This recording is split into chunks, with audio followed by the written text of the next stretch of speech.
Battle the heavens के एक और न्यू वीडियो में आपका स्वागत है। पिछले एपिसोड में हमने देखा था शेयन को सोल फ्रूट के बारे में पता चलता है जिससे मास्टर यालाओ ठीक हो सकते थे। फिर फैंग जुनजी उसको एंशिएंट रिमेन के बारे में बताते हैं कि वो कितना ज्यादा खतरनाक है। और अगले दिन शेयन अपने दोस्तों और मुकिन के साथ बीस्ट रीजन की ओर निकल जाता है। जाते वक्त मुकिन शेयन को बीस्ट रीजन के बारे में बता रही होती है कि वो कितना ज्यादा खतरनाक है। अब आगे तो एपिसोड बिल्कुल उसी सीन से स्टार्ट होती है। मुकिन शेयन को उन 3 मेजर क्लैन के बारे में बता रही थी, heaven demon phoenix tribe, the 9th serene deep ground python और एंशिएंट वॉइड ड्रैगन क्लैन। फिर कहती है शेयन, क्योंकि तुम अब पर्सनली बीस्ट रीजन में एंटर करने वाले हो तो तुम्हें यहाँ पर सबसे ज्यादा केयरफुल रहने की जरूरत है। हेवन डीमन फिनिक्स ट्राइब अपने हेवन फिनिक्स एसेंस ब्लड के लिए बहुत ज्यादा सेंसिटिव है और पिछली बार तुमने फेंचिंग अर्थ से उस फिनिक्स एसेंस ब्लड को छुपा लिया था। ऐसा इसलिए हो पाया था क्योंकि फेंचिंग अर्थ उतनी ज्यादा स्ट्रॉन्ग नहीं है। पर अगर तुम हेवन डीमन फिनिक्स ट्राइब के कोई एक्सपर्ट से मिलते हो तो मुझे नहीं लगता कि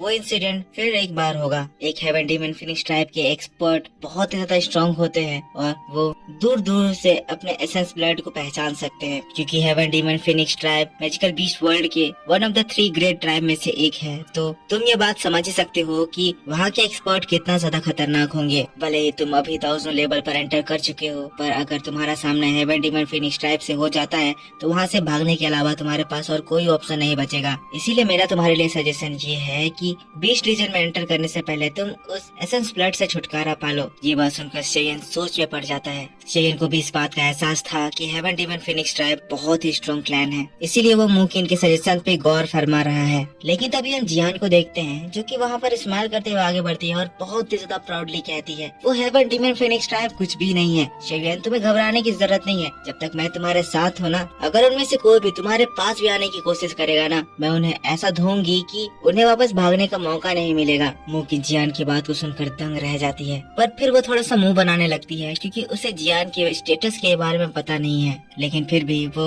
एक्स्ट्रा कुछ भी नहीं कहती है क्योंकि उसे थोड़ा सा तो एहसास है। एज फैंग जुनजी जियान को जिस तरह से ट्रीट कर रहे थे उसे समझ में आ रहा था कि इस छोटी सी बच्ची में कुछ तो बात है। पर भले ही कोई कितना भी ज्यादा स्ट्रॉन्ग हो, हेवन डीमन फिनिक्स ट्राइब के लिए ऐसा वर्ड बोलना दिखावा करने जैसा हो जाता है। शेयन भी जिसके बाद जियान को देखता है उसके बाद हाँ में सिर हिलाता है। पर शेयन को भी पता है कि भले ही जियान एंशिएंट वॉइड ड्रैगन क्लैन से बिलोंग करती है और खुद भी वो एक एंशिएंट वॉइड ड्रैगन है, पर अभी वो खुद पूरी तरह से डेवलप नहीं हुई है। इसीलिए शेयन को भी लगता है कि बस जियान का नाम सुनकर वो हेवन डीमन फिनिक्स ट्राइब वहाँ से भागने वाले नहीं है। पर आगे देखते हैं क्या होता है, जियान क्या कमाल दिखाती है। जिसके बाद शेयन स्माइल करते हुए कहता है, तुम लोग रिलैक्स करो, मैंने उस हेवन डीमन फिनिक्स ट्राइब के एसेंस ब्लड से छुटकारा पाने का एक तरीका ढूंढ लिया है। लेकिन फिर से एक बार मुमकिन कहती है, शेयन, ये अच्छी बात है कि तुम्हारे अंदर कॉन्फिडेंस है, पर फिर भी तुम्हें इस मैटर की सीरियसनेस पर ध्यान देना चाहिए। हेवन डीमन फिनिक्स ट्राइब को ऑफेंड करना, वो भी बीस्ट रीजन के अंदर, ऐसी बात हो जाएगी कि तुम सेंट्रल प्लेन में पिल टावर को ऑफेंड कर रहे हो। अगर इस मुसीबत में तुम पड़ गए तो तुम्हारे लिए फिर बहुत ही ज्यादा खराब हो जाएगा। मैं तुम्हें एक और बात बताना चाहती हूँ, इस बीस्ट रीजन में जो मेन ट्राइब है उसके बहुत सारे दूसरे उससे छोटे सब ट्राइब्स होते हैं, और जो ये सब्सिडियरी ट्राइब्स हैं वो मेन ट्राइब को एज अ लीडर ट्रीट करते हैं। ये सब्सिडियरी ट्राइब भी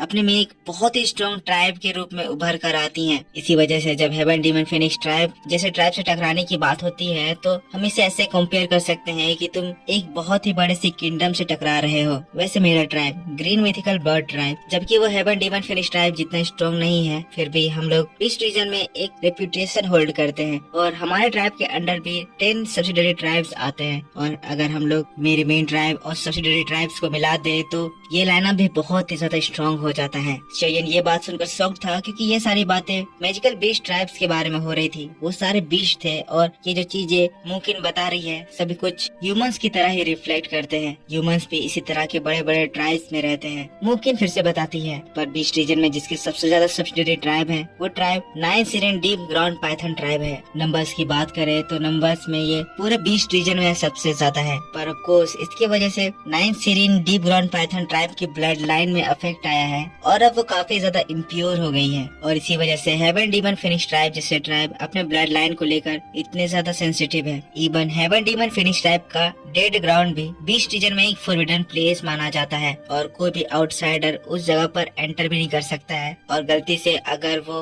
वहाँ के कॉर्पसेस को उठाने की हिम्मत करता है तो उसके पास सिर्फ 2 ही रास्ता बच जाता है। एक तो हेवन डीमन फिनिक्स ट्राइब उसे उसकी जिंदगी भर पीछा कर उसे मार डालेगी, या तो फिर दूसरा वो खुद उस कॉर्प्स को heaven demon phoenix finish tribe को लौटा दे और माफी मांग ले। मुकिन ये सारी कुछ बातें कह रही थी। शेयन को उसकी आंखों में डर साफ दिखाई दे रहा था, लेकिन फिर मुकिन और ज्यादा सीरियस होते हुए कहती है, पर इन सब में जो सबसे ज्यादा मिस्टीरियस है उसे एंशिएंट वॉइड ड्रैगन ट्राइब कहा जाता है। मैंने तो इस एंशिएंट वॉइड ड्रैगन ट्राइब की कोई सब्सिडियरी ट्राइब के बारे में आज तक सुन भी नहीं रखा है। ऑफ कोर्स ऐसा इसीलिए है क्योंकि वो ट्राइब अपने सब्सिडियरी ट्राइब बनाने में कोई इंटरेस्ट ही नहीं रखता है, वरना एंशिएंट वॉइड ड्रैगन ट्राइब इतना ज्यादा स्ट्रॉन्ग ट्राइब है कि बहुत सारे पावरफुल ट्राइब उन लोगों से जुड़ने के लिए हमेशा अपना हाथ बढ़ाते हैं। मुकिन ये बातें कह रही थी तो उसके एक्सप्रेशन में एंशिएंट वॉइड ड्रैगन के लिए एक रिस्पेक्टफुल मैनर दिखाई दे रहा था, लेकिन उसी के बगल में एंशिएंट वॉइड ड्रैगन क्लैन की एक ड्रैगन आराम से अपने मेडिसिन खा रही थी, खुश हो रही थी, अपने पेट को थपथपाते हुए कहती है, वैसे तुमने जो उस हेवन डीमन फिनिश ट्राइब के बारे में इतनी सारी बड़ी बड़ी बातें कह दी, मुझे ये लगता कि वो उतना ज्यादा स्ट्रॉन्ग है। बीच रीजन में ऐसे और भी बहुत सारे ट्राइब हैं जो कि अपने प्रोफाइल को बहुत ज्यादा लो रखते हैं और वो हेवन डीमन फिनिश ट्राइब से बहुत ज्यादा ताकतवर है। एंशिएंट वॉइड ड्रैगन ट्राइब की तरह ही वो लोग भी एंशिएंट टाइम से अपने ब्लड लाइन को कैरी करते हैं। वो सारे ट्राइब्स में ज्यादा नंबर ऑफ पीपल नहीं है, पर अगर उनका एंसेस्टर अभी भी वहाँ है तो मैं ये बात कह सकती हूँ कि ये सारे ट्राइब्स उन सभी के आगे झुक जाएंगे। एग्जाम्पल के तौर पे एंशिएंट हेवन फिनिक्स ट्राइब, इसके सामने वो हेवन फिनिक्स ट्राइब कोई औकात नहीं रखता है। और ऐसी भी बात नहीं है कि एंशिएंट वॉइड ड्रैगन ट्राइब के पास कोई सब्सिडियरी ट्राइब नहीं है, बस ये बात है कि तुम उसके बारे में जानती नहीं हो। अब जियान जो कि साइज में इतनी ज्यादा छोटी है, बच्ची की तरह लगती है, उसके मुँह से ये बातें सुनकर मुकिन एकदम शॉक्ड हो जाती है और थोड़ा सा गुस्साने लगती है, क्योंकि मुकिन बीच रीजन में ही रहती है तो वो सोच रही है कि ये बाहर से आई लड़की कहाँ बीच रीजन के बारे में ज्यादा जानती होगी। लेकिन जियान के मुंह से एक और ट्राइब का नाम निकला था, एंशिएंट हेवन फिनिक्स ट्राइब। वो बात से मुकिन थोड़ा सा शॉक्ड रह गई है, क्योंकि उस ट्राइब के बारे में एंशिएंट बुक में मुकिन ने पढ़ रखा था। एंशिएंट टाइम में एंशिएंट वॉइड ड्रैगन ट्राइब और एंशिएंट हेवन फिनिक्स ट्राइब इस पूरे मैजिकल बीच रीजन के ऊपर रूल करते थे। मुकिन शॉक्ड है कि ये सीक्रेट नेम इस छोटी सी लड़की के मुंह से कैसे निकल रहा है। जिसके बाद थोड़ा सा एटीट्यूड दिखाते हुए मुकिन कहती है, मेरा ग्रीन मिथिकल बर्ड ट्राइब भी बीच रीजन में एक रेपुटेशन रखता है। अगर एंशिएंट वॉइड ड्रैगन ट्राइब का सब्सिडियरी ट्राइब होता तो भले मुझे इस बारे में कैसे पता नहीं चलता। मुकिन अपना रेपुटेशन दिखाकर जियान का मुंह बंद करना चाहती थी, पर जियान ग्रीन मिथिकल बर्ड ट्राइब का नाम सुनकर हंस देती है। अब मुकिन जैसे ही जियान को ऐसा उसका मजाक उड़ाते हुए देखती है, वो गुस्साने लगती है, लेकिन फिर उनके सामने एक नजारा आता है जिसको देखकर मुकिन शांत हो जाती है। शेयन को बताती है, हमारे सामने बीस्ट बोर्न माउंटेन रेंज है। ये beast born mountain range beast region के आउटर रीजन में आता है, जहाँ पर से ये एंशिएंट रिमेन स्टार्ट हो रहा है। बीस्ट बोर्न माउंटेन रेंज नाइसिरिन डीप ग्राउंड पाइथन की टेरिटरी मानी जाती है और ऐसा रूमर फैला हुआ है कि इस जगह पर एक टियान क्लास दाउ स्किल है। पर हाँ, अगर हम उस टियान क्लास दाउ स्किल को लेने के लिए जाएं तो जरूर से वो नाइसिरिन डीप ग्राउंड पाइथन उसमें इंटरवीन करेगा। इससे फाइट बहुत ही ज्यादा खतरनाक हो सकती है, इसीलिए हम लोग ट्राई करेंगे कि हम उसमें इन्वॉल्व ना हो और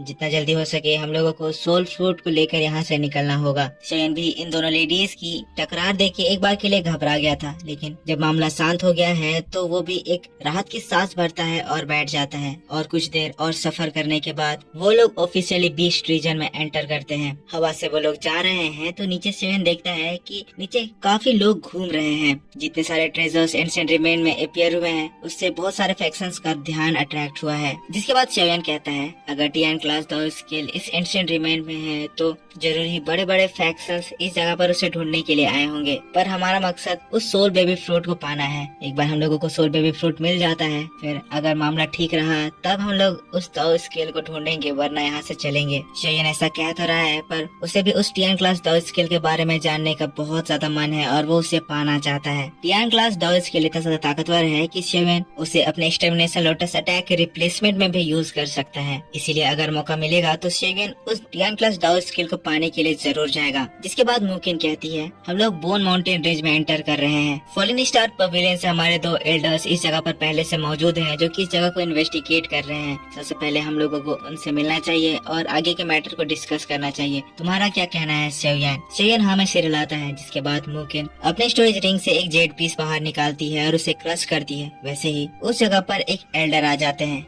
एल्डर की हालत खराब थी, ऐसा लग रहा था जैसे वो एक बहुत ज्यादा खतरनाक फाइट में इन्वॉल्व हुए थे। मैंने 2 एल्डर्स की बात कही थी, पर इस जगह पर सिर्फ एक एल्डर आए हैं। इन एल्डर का नाम एल्डर हु है। मुकिन तुरंत ही पूछती है, एल्डर हु आपको क्या हुआ और एल्डर ची कहाँ है? पर दोस्तों इसी बात के साथ बैटल टू द हेवंस का ये नोबल एक्सप्लेनेशन इस जगह पर खत्म हो जाता है।